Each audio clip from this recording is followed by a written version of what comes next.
I'm not making fun of children's books. I'm not making fun of fandom. I am celebrating all of that. I'm in on the joke with everybody. And my intention was to write it so kids could understand it, but adults could be like, I remember that. Or yeah, that's a moment that I still think about. Hi, everyone. I'm Robb Pearlman, author of 12 Star Trek books, including Fun with Kirk and Spock, Supernova, and Trek the Halls. And you are listening to Trek Untold.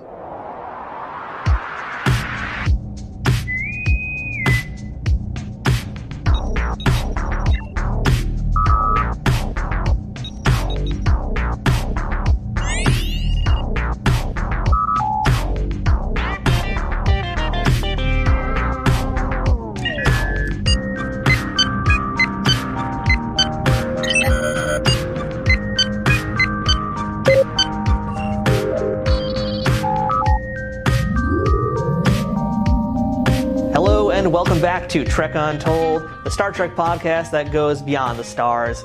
I'm your host, Matthew Kaplowitz. This week, it's all about kids' books, something you wouldn't think pairs well with Star Trek, but as I learned, it's quite the contrary. Robb Pearlman is an author whose work runs the gamut from kid-friendly books to titles that are most definitely not. But at the end of the day, he is a tried and true Trekkie. In the Star Trek universe, Robb has written the Star Trek Book of Colors, a Starfleet fitness guide, a Where's Waldo-style picture book called Search for Spock, the Star Trek Prodigy young adult novel Supernova, and the hilarious parody book Fun with Kirk and Spock, among many, many others. He's also authored children's books about Bob Ross and The Office, and titles intended for more mature audiences, such as the Kama Sutra, and a whole series about a certain celebrity that I'm obsessed with, but we'll get to him in a few moments. Robb's been writing professionally for a long time, working frequently in the world of licensed franchises. But don't get it twisted, he's also got some great original titles under his belt, which we're also going to talk about today. If you ever wanted to write a kid's book for a living, or learn how a professional writer works his magic, this is the episode for you. And best of all, it's wrapped up in a pretty Star Trek ribbon. So let's chat now with Robb Pearlman and find out what it takes to go from warp speed to hardcover. It's a terrible pun, but I'm going with it because it's literary. I can't think of much else. So yeah, Robb Pearlman, let's go ahead and dive into it. But before we get into this week's episode, I have to ask you, are you following Trek Untold on social media yet? You can find us over on Facebook, Instagram, TikTok, and Twitter, all at Trek Untold, one word with no spaces. You can also become a Patreon supporter for this podcast over at patreon.com/Trek Untold. Here, you can directly contribute to keeping this show running at full power for as low as a few bucks a month. If you do this, you'll have early access to new episodes, the ability to ask future guests questions, check out exclusive merchandise, and other special benefits. We've also got an official merch store and an Amazon store filled with Star Trek goodies, so if you want to rock a Trek Untold t-shirt to the next con you're going to, or order something Star Trek related for yourself or someone else, please use the links in the show notes to help us help you. Shout out to our show sponsor, Triple Fiction Productions, makers of fine 3D printed Star Trek inspired toys and accessories for collectors of all kinds. But you'll hear more about them later on. Now, without further ado, let's beam up this week's guest. Computer, access interview file. So, Robb, I know we've barely talked because I only just met you not that long ago at Trek Long Island, but I feel like I know you really well because based on the books that you've written, we have a lot of shared interests. We both love Star Trek, we both love Bob Ross, and we both love Richard Simmons and have borderline unhealthy fixations with Skeletor. So my first question to you, Robb, is, are we just best friends who are meeting for the first time now? I think we are. Yeah? I think we are. BFS now? Absolutely. Okay, wonderful. Robb, welcome to Trek Untold. You know, I've read your books for many years. I've seen them in stores, and I'm very excited to get to spend some more time with you and get to know the author behind them. Oh, thanks, Matt. It's a pleasure being here. So let's kick things off here just by getting to know a little bit more about you before we jump into all the books. But of course, we're going to start in the world of Trek and sci-fi. Robb, I'd love to know, what's your earliest memory of Star Trek?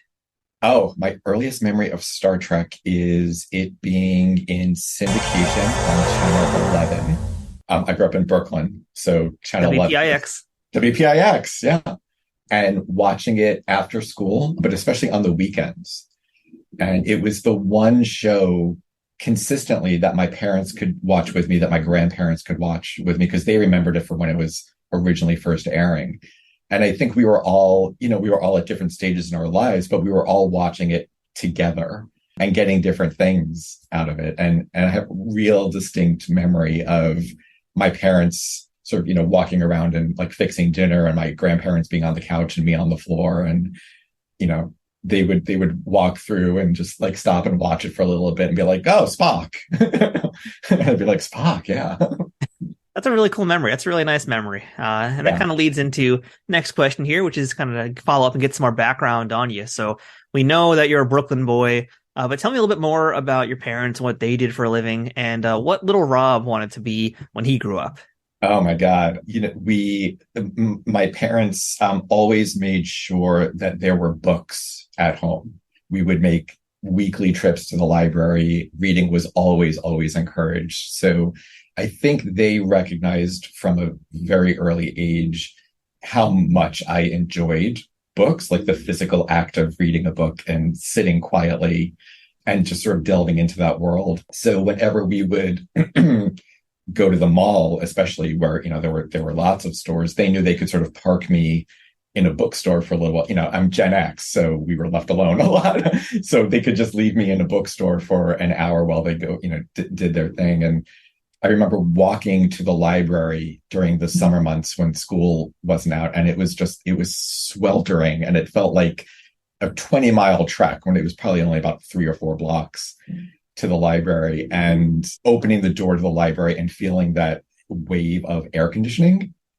And it was just cool and comforting, and leaving there with a stack of books every week and then going back, and it was just fantastic. But despite all that, when I was really little, I wanted to be an archaeologist. Nice. Because lots of little kids, I was totally into dinosaurs, and I had the action figures and all that. And then my parents very gently reminded me that if I was going to be an archaeologist, I would have to spend a lot of time outside. And sometimes in the desert with a lot of dust and sand. And I'm like, "Ooh, that's not for me." That is a real threat right there. It was a huge threat. It was a huge threat to my delicate constitution. And I thought I got to figure out something else to do. And I went to undergrad to be a psychologist. I thought I'd be a child psychologist. And then graduated and thought, I can't do that. I did an internship, and I was getting way too attached to these kids, who were from difficult home life. And I just found myself thinking about it all the time. And I realized that I may be a little bit too empathetic. And I don't know if I have the constitution to sort of shut that off at the end of the day. So I kind of floundered. I got a job in financial aid, which is the absolute worst job for me because I cannot do math at all. I had calculators. I was counting on my fingers all the time. And then I found out about the master's degree in publishing from Pace. A friend of mine had just applied and gotten accepted. And I was like, well, I like books, and I would kind of be interested to see how a book is made, and took a whole bunch of courses and graduated. And then I started working in publishing. And that was it. I was like, yep, this is where I belong. That is a long journey to get there. That's a really cool journey. And, I especially can kind of appreciate you going from like child psychology into different directions. Because I have some friends who've done similar types of things or similar places in that avenue of interest. And it can burn you out if you take things too personally, and if you're very empathetic and take all the weight on for yourself. Yeah. I realized I was getting burnt out just in an internship in college that was, 2 days a week. It was too much. It was too much. But I thought, yeah, publishing, that's the right thing for me. But I'm glad I did it because I knew where my interests lay. A lot of my books are kids' books or kids' books for adults, it's sort of for the whole family. So I think in my own way, I'm helping kids, live out an adventure or relate to something in a book that I've written, because I know how important books were to me, so that I'm able to pass that on to the next generation is really, it's meaningful to me. Yeah, that's really awesome. But, we should add to publishing when we talk about that. That is kind of like a big umbrella term for a lot of different things here, not necessarily writing per se. It could be some copywriting here and there, but not really what you're doing at the moment. So what was the path then from you to start in the world of publishing? How did you get along and essentially get your first professional gig as a writer? So my first job in publishing was doing subsidiary rights, which is basically taking the book and licensing it out to other people for audiobooks or large print books, scholastic book clubs and book fairs. Yeah, Scholastic Book Club and Book Fair is my favorite thing ever. The best thing. It's the best thing. It was such a treat when one of my books made it into a Scholastic Book Club flyer. I framed it. It's on the wall. That's when you know you've made it. I really did. It was so meaningful. So I was working in subsidiary rights in that department, helping everybody sell all of these rights, international rights that falls under sub rights. And I did that for a really long time, and then had an opportunity to switch over to the editorial side, where I was acquiring projects and working with different authors to help shape their projects. And along the way, I thought, I've got an idea. Maybe I could do this. At the time, I was the brand manager for Raggedy Ann and Andy and Nancy Drew and the Hardy Boys.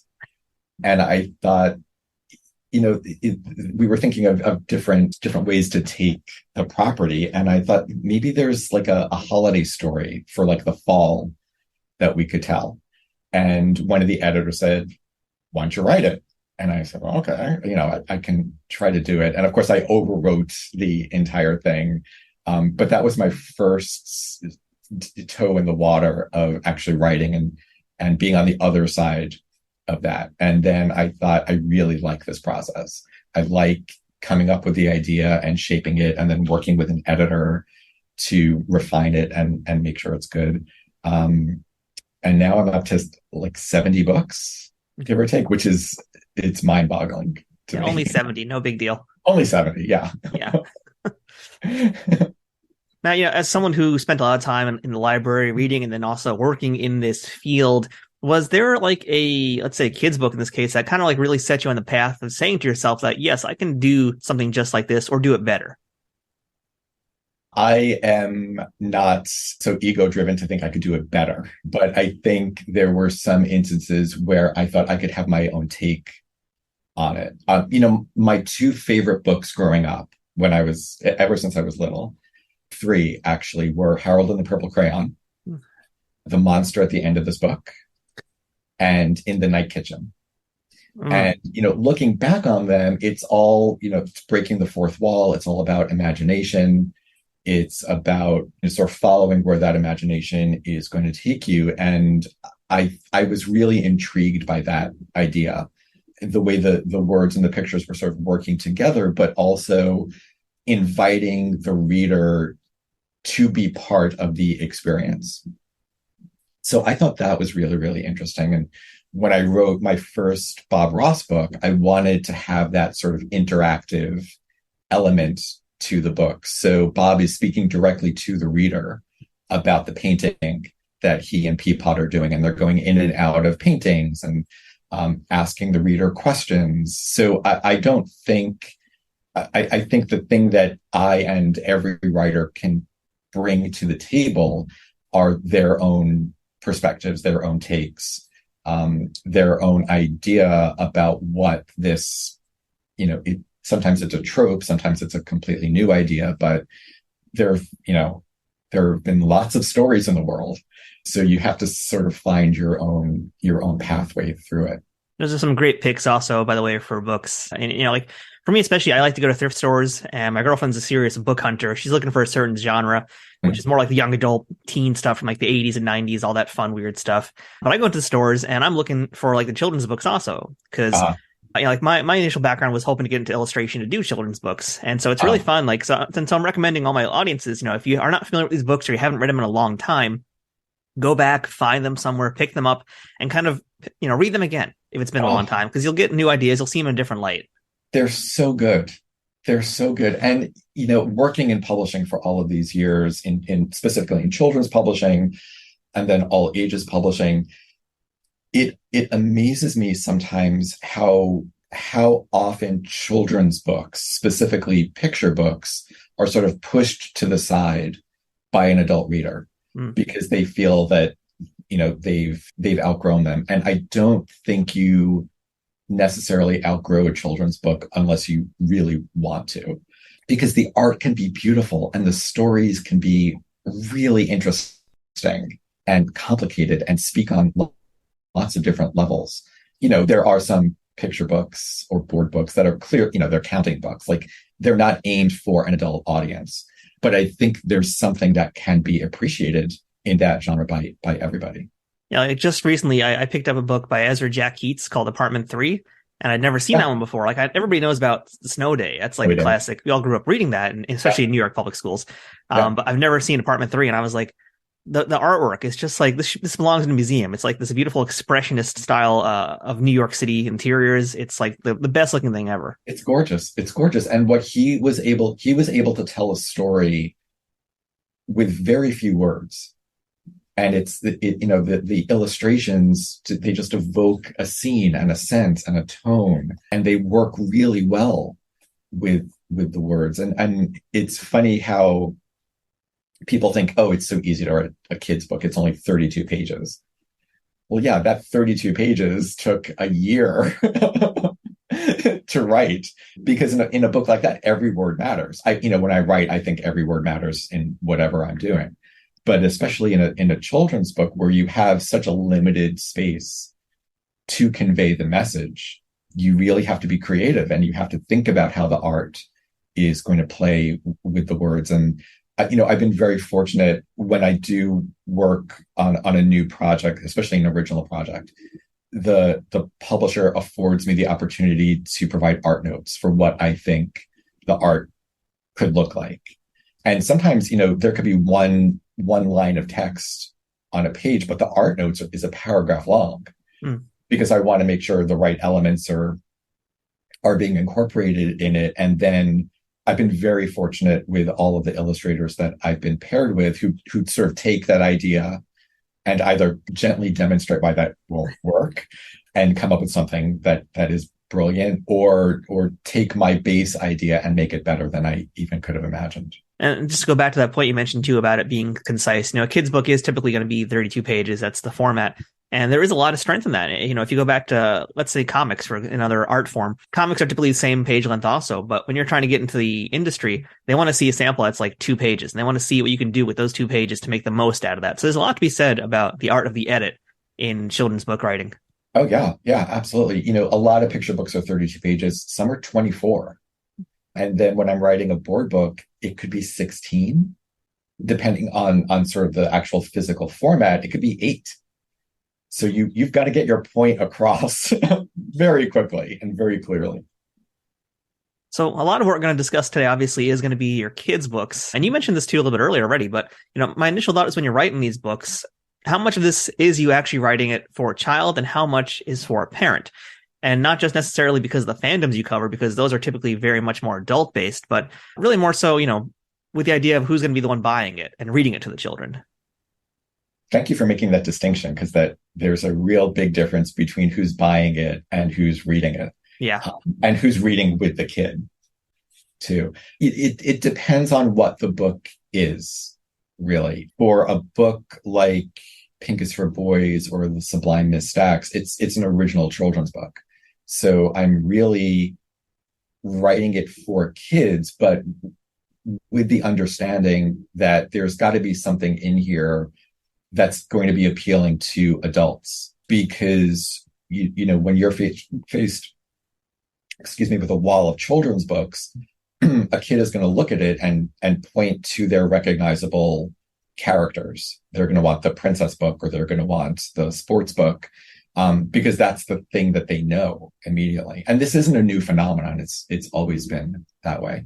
So for an original book to sort of grab the attention, it also has to grab the attention of the adult, and the art has to be special, and the title has to be sort of interesting to it. So, a lot of the appeal to the adult buyer comes in the marketing and the sales copy that's on the back of the book, and the way it is sold into stores, and that the tools that you're giving retailers to hand sell the book.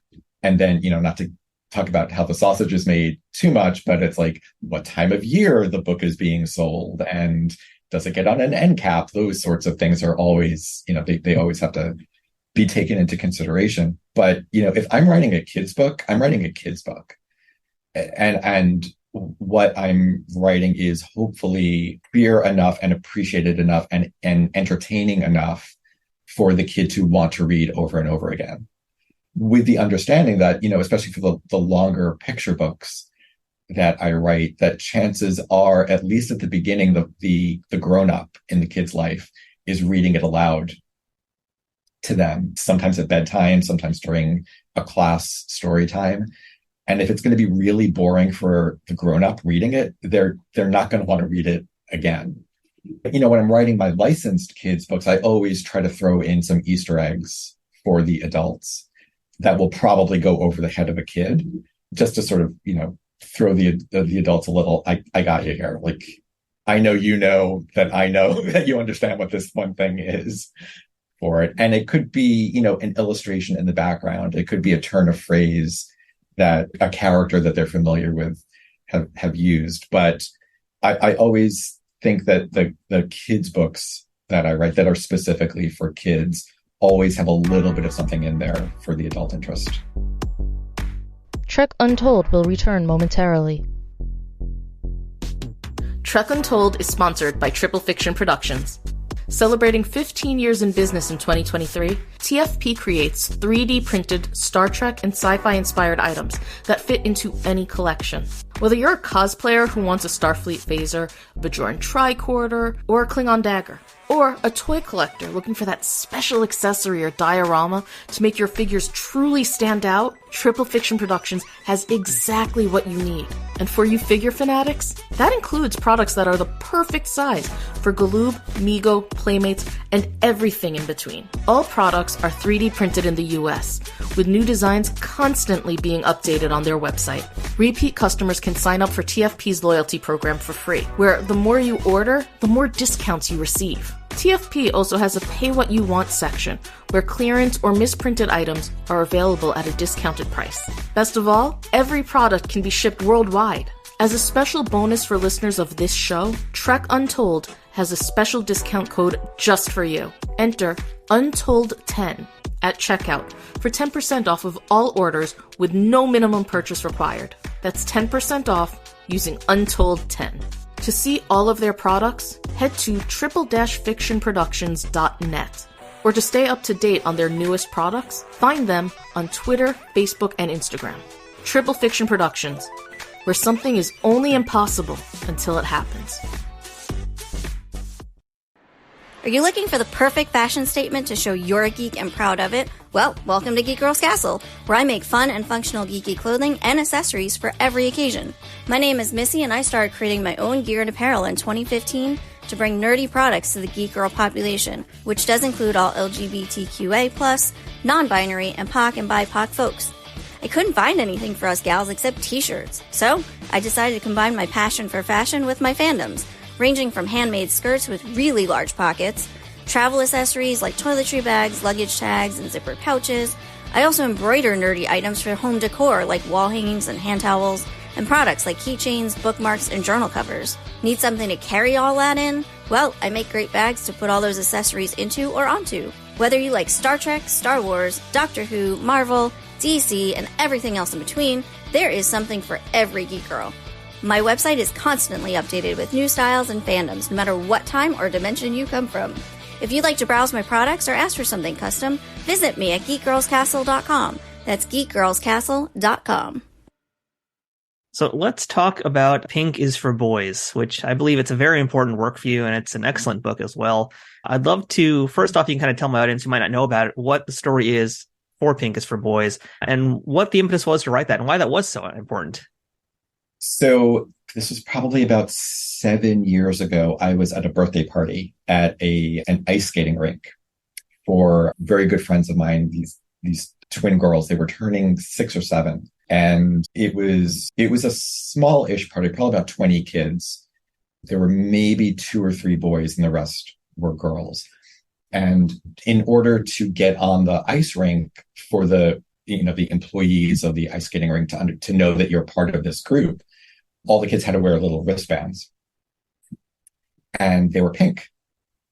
So this one mean girl, that's really the only way to describe her. She was this 7-year-old mean girl, walked over to one of the boys who at the time was probably 6-8 inches taller than she was.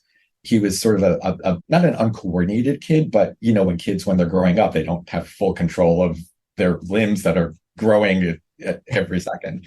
She walked over to him, and I was the only one, the only grown up around close enough to hear what was saying.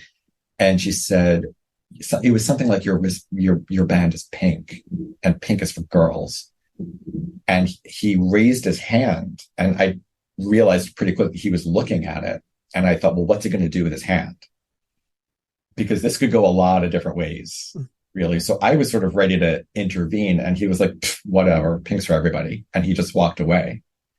And I thought, this is 2017. I can't do math. It was 7 years ago. And I said, I said to myself, I cannot believe we're still having this conversation about what colors are for what genders. And I just didn't understand how a kid that young could still be in that mindset. And then I went home, and I just kept thinking about the situation. And I thought there needs to be a book about this sort of thing. And the book is really just about colors and how every color is for everyone. And we go through a lot of different colors, and we include unicorns because everyone loves unicorns. And it's a very simple story. And it's kind of told in verse. There's no sort of beginning, middle, and end. You can sort of pick it up because it says, pink is for boys and for girls and for ribbons on clothes, and blue is for girls and for boys and for uniforms on a team. It's really just a book that's declaring that, like what you like, it's just a color. And people are reading a lot into that and layering a lot of interesting ideas and opinions over it. And I'm amazed that this simple book about colors can be banned from schools. Yeah, I mean, let's talk about that, Rob, because a lot of parents out there today, they're so worried about messages like that. And really, what is the harm in that? Because you're basically addressing things like gender issues, gender equality. And this goes into a deeper topic now with a lot of kids' books, because it feels like in the last 10, 15 years, maybe especially, a lot more kids' books are willing to actually confront and openly discuss topics like sexuality, like gender, these things that kids' books back in the day wouldn't cover. They wouldn't touch this kind of stuff. Mm-hmm. Why is talking about these types of things so important, not just to getting out a message out there, but really to a child's development? Like, why do these stories need to be told? As we've established, I am no child psychologist, so I can only speak from my own experience. And if I was a little kid and had the opportunity to look at a book that told me that it was okay to like pink, my life would have been different. And I know anecdotally the lives of a lot of other people would have been different too. And it could have started people on the road to actually living and not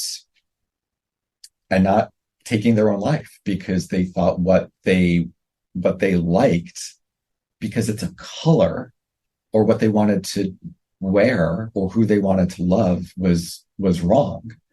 And it's very upsetting to me that we still have to have this conversation, because there is a generation of people, especially the generation before me, who died because of shame and ignorance and hatred. So I think it's, in general, I think it's every generation's responsibility to raise up the generation after them and help them in as many ways as they could. Every generation is going to make their own mistakes, just as every person is. But I don't think I got mine attitude gets anybody anywhere, really.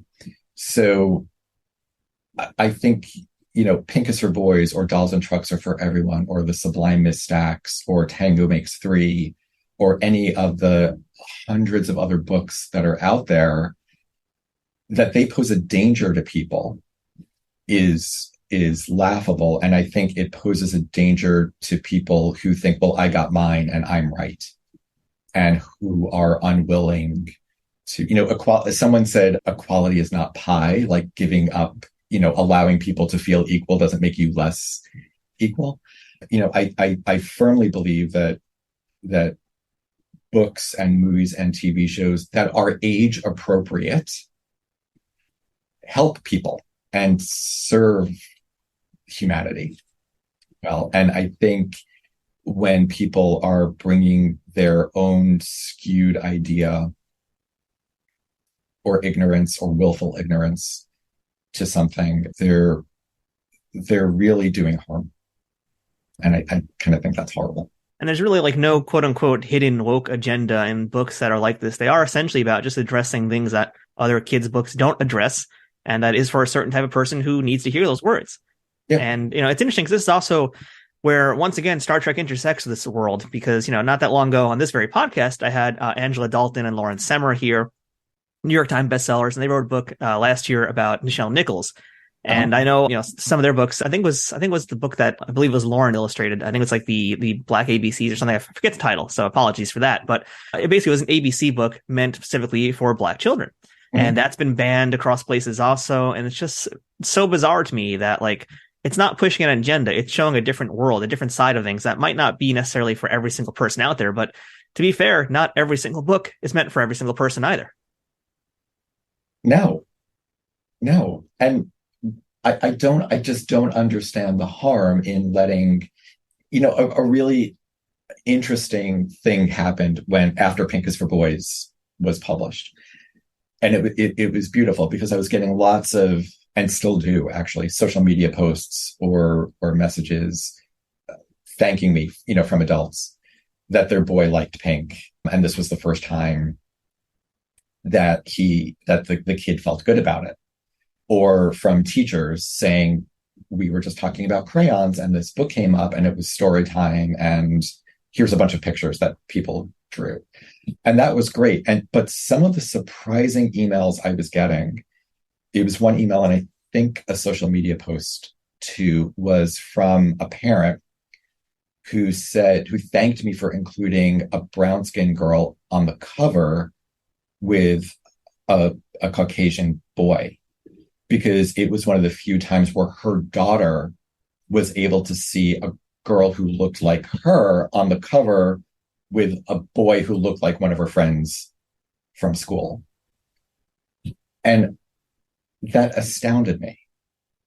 And, it was important for me when writing Pink is for Boys or The Sublime Miss Stacks that we include kids of every skin tone. There's a wheelchair user in The Sublime Miss Stacks. What is the harm in allowing a child to see themselves positively in a book, being happy and enjoying the same things that everybody else, and by everybody else, I mean white kids, are doing, or straight kids, or gender conforming kids? Like, I just don't, I don't get it. I don't get it. I don't get it. Like, it's bizarre too, because, a lot of folks will say, this thing isn't meant to be political, sports isn't meant to be political, Star Trek isn't meant to be political, TV shows. Inherently within anything that is art, there is politics and culture involved. And, not necessarily politics with the capital P, but also politics with the lowercase p. There's a lot of different things that are encompassed under this. And if we really take a look at kids' books, they've been addressing these issues for years, but they've had to do it in usually with little smaller brushstrokes, let's say, because of when they came out. I mean, you look at things like what Ezra Jack Keats did, those are books that appeal to everybody, but these are really Black-centric stories that are being told for everybody. Or even, let's go back to The Frog and Toad by Arnold Lobel. And I'm just like, I'm literally waiting for the day for conservatives to start saying we should ban this book, because that really is essentially a book about coming out. I'm sure in some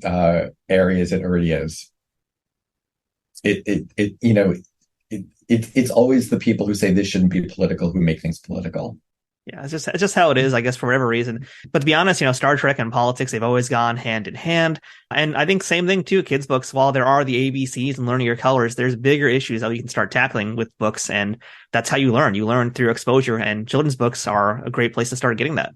Yeah. I saw a meme somewhere, or maybe it was a Twitter exchange from someone saying, when did Star Trek get political? And it was like 1966.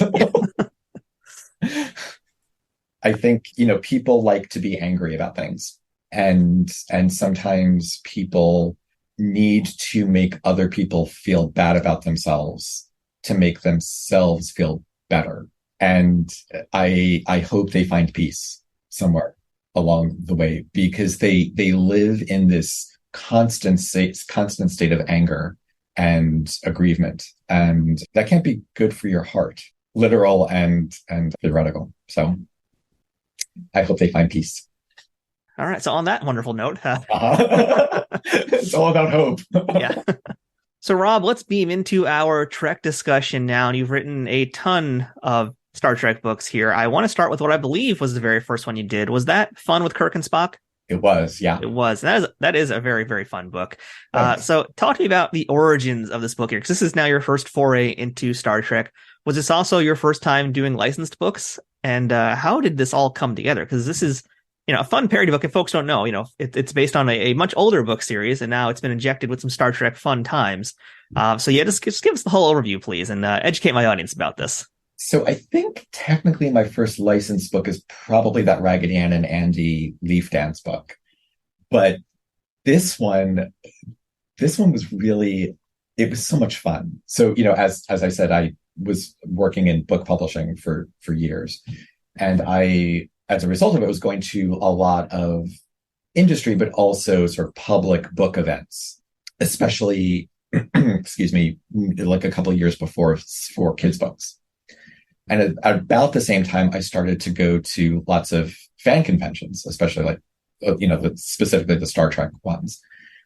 And it really struck me by listening to everybody around, the overlap that I was hearing between children's books and Star Trek.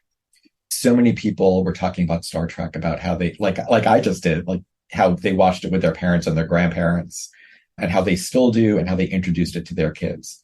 And similarly, this was my favorite kids book when I was little. I remember sitting on my grandpa's knee and he would read it to me, or this was my mom's favorite bedtime story, or I buy this book for all of my friends who are having kids because it was my favorite. And the Venn diagram and the overlapping bit was the intergenerational love of both of these things. And I thought there's got to be a way to have those two great tastes taste great together. So I had a pretty long commute at the time. It was about an hour and a half each way. So I just started writing these silly little Dick and Jane-like stories just for my own amusement. And after a while, I thought maybe this could be something. So I talked to my agent, and she thought, I think this could be something. And, because it is an officially licensed thing, it needed to go to the IP owners. And it was a pretty quick LOL from that. Like, they immediately understood what I was trying to do. They knew from the outset that because I was a fan, I'm not making fun of Star Trek. I'm not making fun of children's books. I'm not making fun of fandom. I am celebrating all of that. I'm in on the joke with everybody. And my intention was to write it so kids could understand it.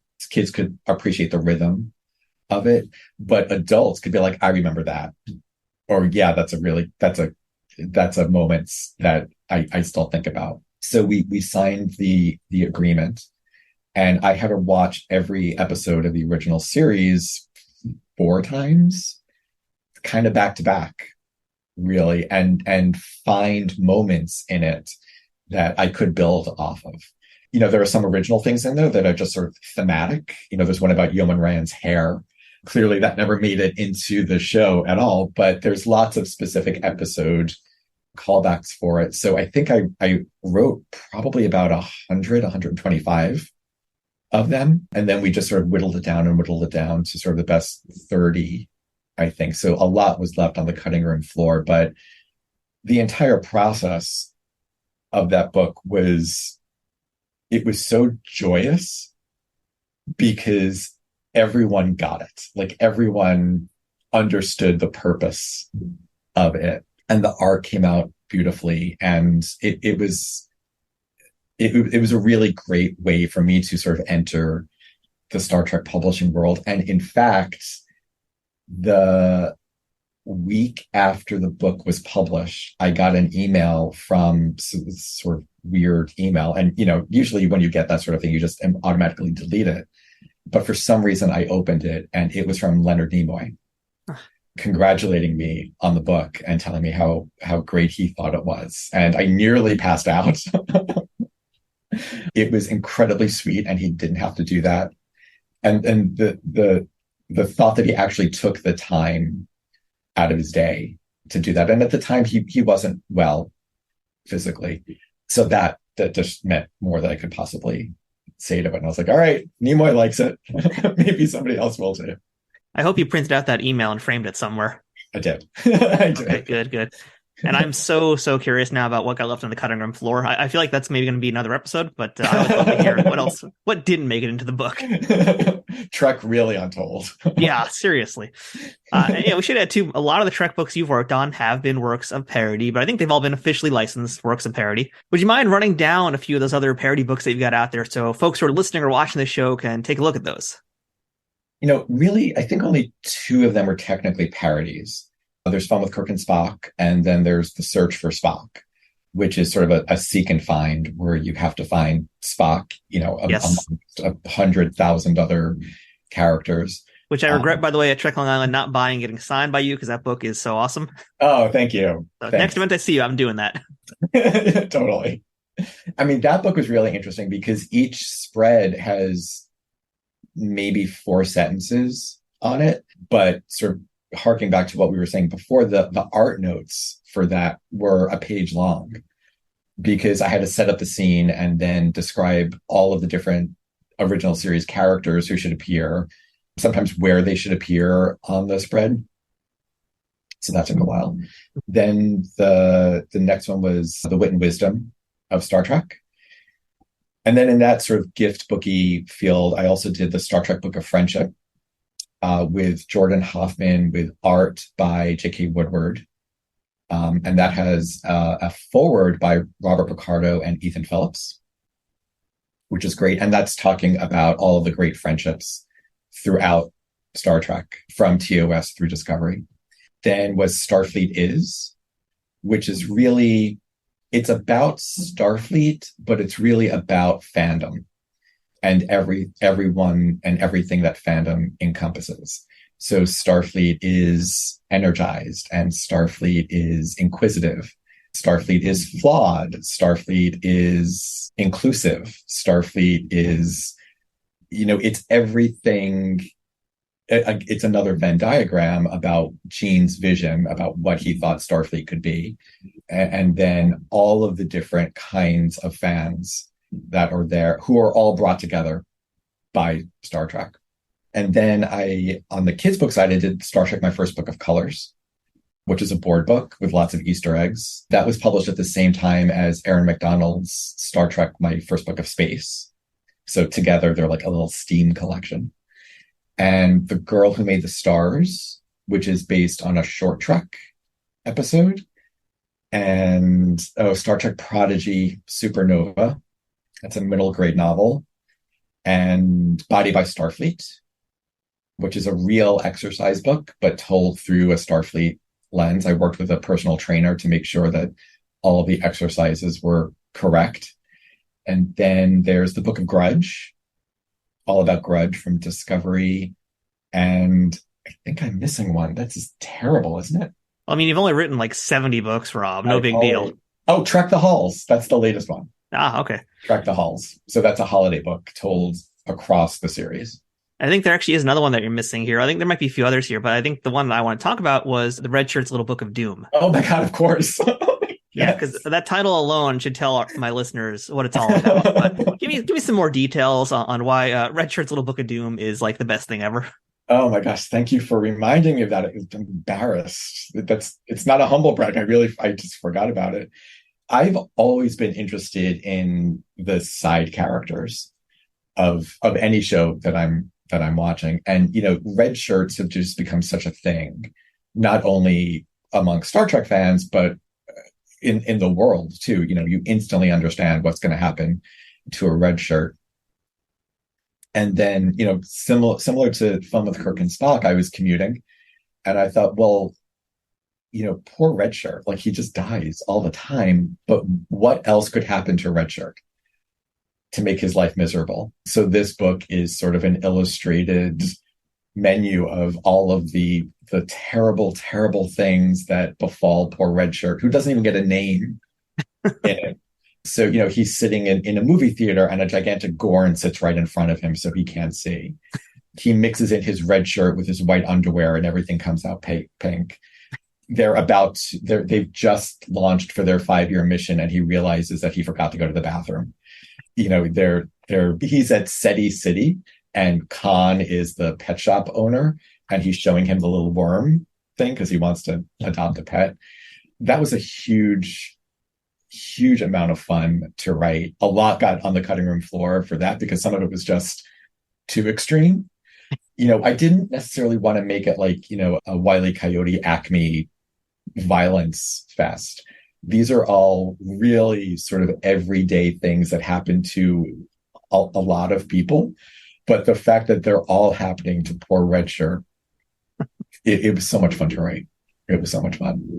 I love how you called it a menu of ways that he gets taken out. I mean, that's a colorful use too, a colorful way to describe what's happening to the poor guy. I'm a writer. Yes, it shows. Hey, everybody, we'll get right back to the interview in 1 second, but I wanted to remind you all to check out Trek Untold over at Patreon. Patreon is the best way to directly support creators of things you like through a monthly subscription of an amount that you can choose. Trek Untold has a few different tiers already with different benefits, ranging from early access to episodes, the ability to ask a future guest questions, exclusive merchandise, and other bonuses that I'd love to offer, but first I need to grow that Patreon community to do that. Trek Untold has been around since mid-2020 and has grown a ton since then, thanks to listeners and viewers like you. Through a platform like Patreon, you can help me keep improving the quality of each episode and keep bringing you new interviews with folks that make the Star Trek universe what it is. If this community can grow more over on Patreon, I can offer new perks like watch parties, exclusive Trek Untold episodes, being able to directly interact with guests, and other things, but in order to do that, I need to know my audience wants these things. The best way to tell me what you want is by supporting us on Patreon, so please, check us out at patreon.com/TrekUntold today and become a bigger part of the Trek Untold family. And now, back to the interview. I'm also happy you mentioned Body by Starfleet, because I actually had that book. I got that book sent to me by the publisher to review on my website. And I think I've actually reviewed a few of your books on the site a long time ago. But Body by Starfleet, I remember looking at it and I was like writing in it how impressed I was, how not just was it like legitimate exercise information, because it was all like real, actual good stuff and good workouts as well, but it also just like filled with the perfect amount of fan service. I really appreciated what you did. And I think that might have been like my real first glimpse into your books outside of the kids' world also. The first glimpse into my mind. I'm so sorry. Yes. The warped world of red shirts and exercising. Yeah. When you're working on these sorts of books, how involved is Paramount? Or maybe I should ask, when does Paramount get involved, if ever? Star Trek is their IP, so they are involved without a doubt. Nothing is pitched to a prospective publisher without Paramount's approval. So it begins with them. To some degree. Yeah. At this point, after 12 books, I've got a wonderful relationship with them. They've been fantastic to me throughout. They understand my point of view. They understand what I try to do. So unless it's already authorized, I'm probably not interested in a Star Trek project as a fan, as a reader, and as a writer. So, they have to approve the initial idea of it. And then, it kind of depends on what book it is, because different books may be constructed differently. For something like Supernova, which is a middle grade novel, that was about 20,000, 25,000 words, as opposed to Star Trek, My First Book of Colors, which is 100 words. So, for Supernova, they have to look at the outline before I actually start writing it, and then maybe a sample chapter. Star Trek Book of Colors, I was just able just to sort of send the entire manuscript, or the publisher was, for them for approval. But, they have to look at the art, if it's original art. And because they understand what the book is and who the readership is, who the buyers are for it, we're able to work together to make sure that all of the boxes are checked, to make sure it's the best book that we could possibly do. So Paramount is involved. Yeah. And I wouldn't have it any other way, honestly. I mean, how deep do they dig their claws into certain things, though? I mean, like, do you get like way close to the finish line and then they're like, actually, no, change that? Or are they just kind of like letting you do your own thing and they're just like, whatever, because it's approved? I mean, how far do they actually go? I've never had that experience where I had to change something at the end. I pride myself in trying to send them as clean a manuscript as possible. I think because I've had, so many years of fandom and knowledge of the franchise and experience writing books and creating books on both sides, I try to make things as easy for them as possible. So there are very rare occurrences where I'll be completely off the mark on something. Nothing is perfect. So there will be instances where they're like, oh no, that it's not that ship, it's that ship. Or if I think one time I misnamed an alien species. And so, they caught that or something. I don't really remember any really significant changes or conflicts. I like to think that I know and appreciate their perspective for it. So I'm not going to do something so off base without at least, putting a little asterisk, like, I know this sounds weird, but here's why I'm doing it. There are always going to be occasions where there's an issue with an image. Either the quality isn't good enough, or, an image has been used too many times and let's try to figure out something. So they're involved, but I've always found their involvement to be super helpful. It's been a great relationship. And beyond Star Trek also, I alluded to at the start of the show some of the other licensed properties that you've worked with, it's pretty broad. Would you mind just kind of telling us about a few of those also? Well, I worked on the picture book for The Office and Parks and Recreation. I've done books for Marvel and for Bob's Burgers and Rick and Morty, Bob Ross, the Smurfs. I have a Golden Girls book coming out this fall. I'm looking at my shelf to remind me. Richard Simmons, which you talked about. I did a little Wonder Woman gift book. So, and of course, what would Skeletor do? So He-Man and the Masters of the Universe. So I always say, if 10-year-old me could look at what I'm doing now, his brains would just garbage pail kids off. It would just be amazing. I can't believe I get to write a Smurfs book, and I can't believe I get to write a Star Trek book. Rob, across all these fandoms, you're doing a lot of different work here. I mean, is there a book that you've done that kind of combines all those things? Because it's a lot of fandoms you're into. I'm into a lot of fandoms. I am. And, I've noticed a lot of people are into a lot of fandoms. It's okay to like more than one thing. You mean Star Trek fans can like Star Wars? That's heresy. They really can. They really can. So I wrote a book, actually, about it. Now that you mention it, thanks for bringing it up. The book's called Live Like a Vulcan, Love Like a Wookiee, Laugh Like a Hobbit. That's a great title. Thanks. And it's a parable about sort of better living through pop culture.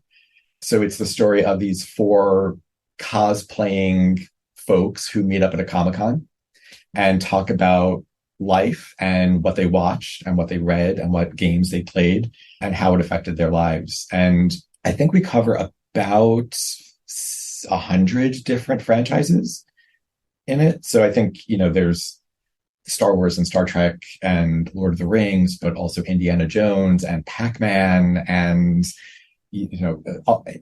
if you're into pop culture at all, I think you'll be able to find something in it. And this was really interesting for me to write because it really made me think about all of the different kinds of pop culture that I enjoyed, why I enjoyed it, and how we as a community sort of celebrate that and connect through it. So there are some sort of heavy moments in it. We talk about grief and we talk about loss, but we also talk about just singing a song and connection and understanding and taking chances. And I don't think it's the kind of book I would have been able to write when I was just starting out, but I'm really proud of it, and I think it came out really good.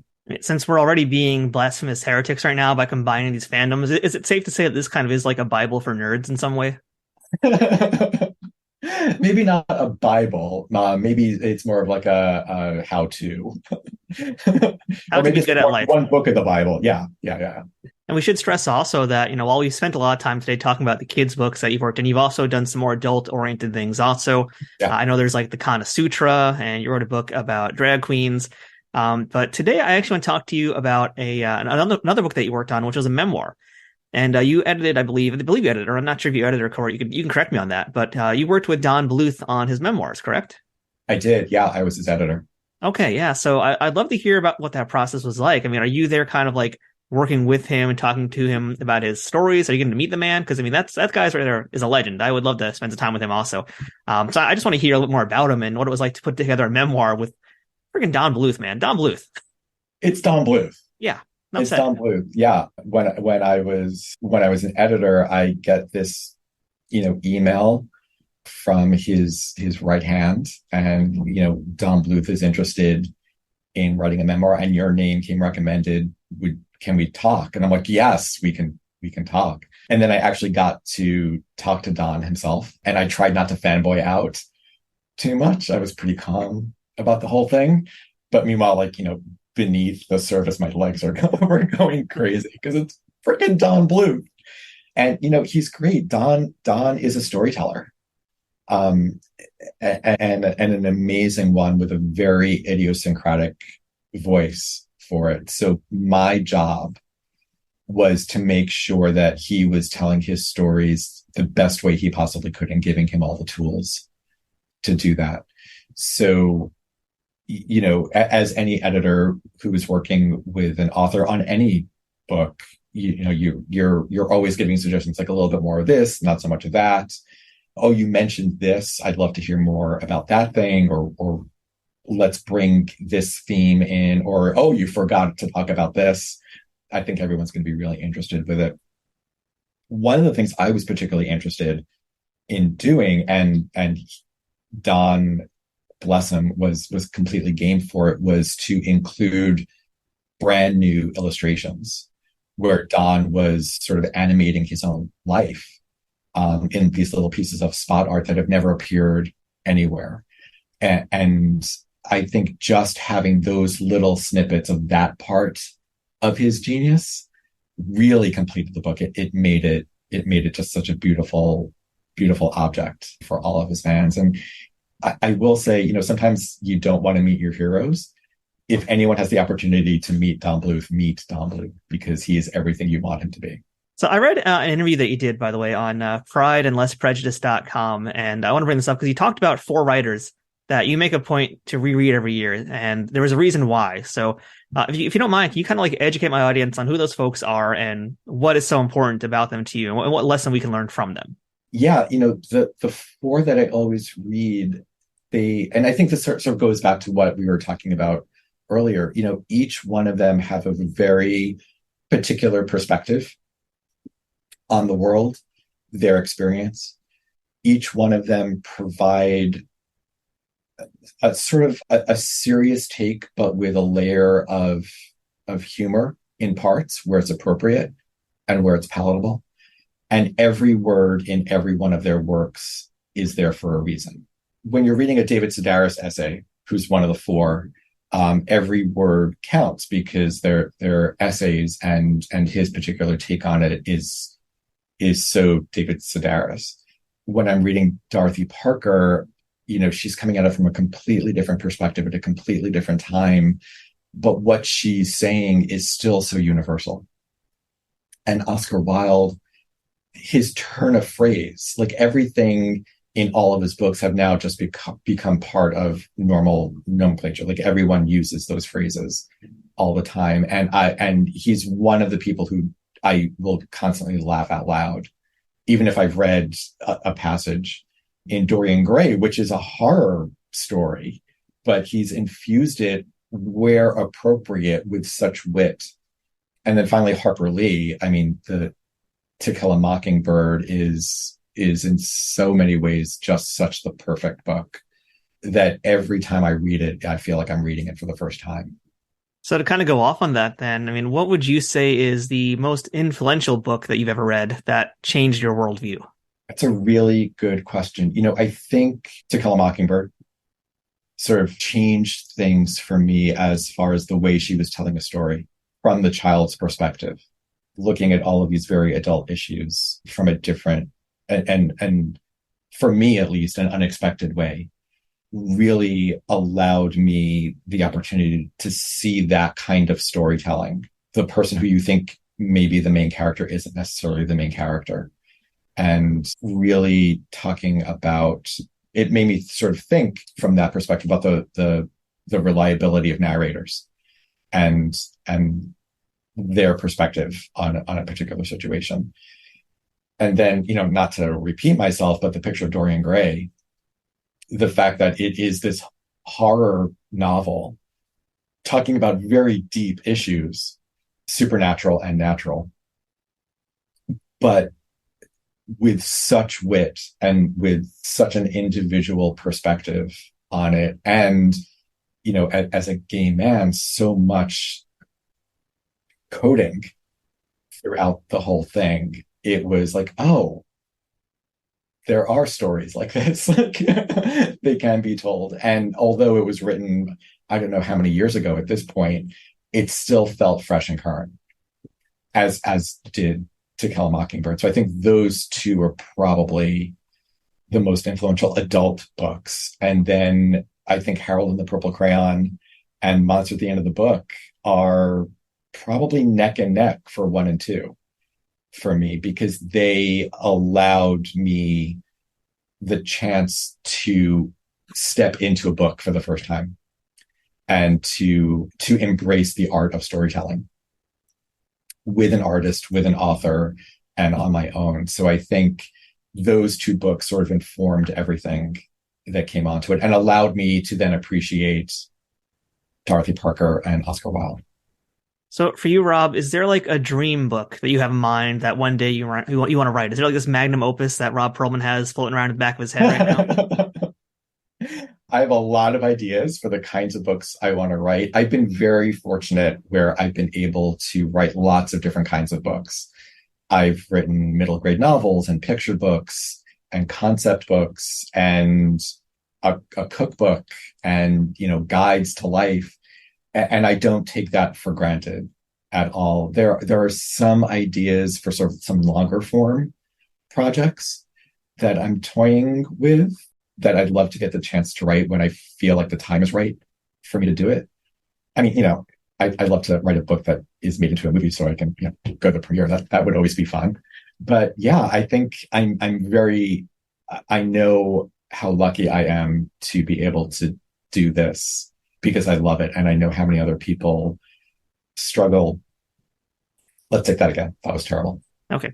I know how very fortunate I am to be able to do what I love and be creative and create books. And I do not take the responsibility lightly at all. So yeah, I'm really excited to see what's going to come next. And there are some things that are coming next that I can't talk to you about yet, but I'm super excited. Tease, because that's my next question is like, what is Robb Pearlman working on right now? I mean, what's coming next for you? Well, I can tell you 2 things that are coming for sure. One is Loki's Book of Mischief and Magic, which is a magic book, fully authorized by the folks at Marvel. So Loki is teaching magic tricks, so you can come out of it knowing about 35 tricks. That was a lot of fun to write. And The Golden Girls Guide to Life, which was amazing. You know, when you have to sit in front of the TV and watch The Golden Girls for 7 hours and call it work, there are worse ways to spend your day. So those two are coming out this year.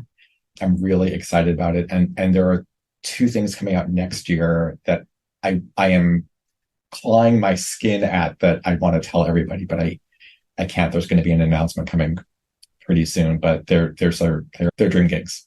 So I'm happy about that. I'm very excited about upcoming Golden Girls books. I will definitely be checking those out. Thanks. Now, as we come to a conclusion here, Rob, I want to ask you the most important question now of this entire interview, really. What is the best thing about being a part of the Star Trek universe? Oh my gosh. You've probably heard this before, but it's the connections. And I'm not talking about like the professional connections. I'm talking about the personal connections with people who gather together because of their love of Star Trek. And from that, amazing relationships are born. Some of the best friends I have, I met because of Star Trek, including you, as we've established now. And the fact that Gene's vision of everyone coming together, not perfectly, but around this common cause of infinite diversity and infinite combinations and equality and exploration and adventure, and really living that and seeing it firsthand at conventions or in bookstores, that's been absolutely amazing. Well, my new BFF, for folks who want to stay in contact with you, what's the best way where they can get updates about everything that you're working on and all the new books you've got coming out? I'm on all social media at Robb Pearlman. That's probably the best way to do it. All right, so plain and simple, look up Robb Pearlman wherever you're doing the social media thing. Yep. And Rob, just want to say thank you again for chatting with us today and telling us all about different books that you've written. And it is really cool because you're essentially paving some bold new frontiers as well. You know, you and just like, we had last year, Angela Dalton and Lauren Semmer.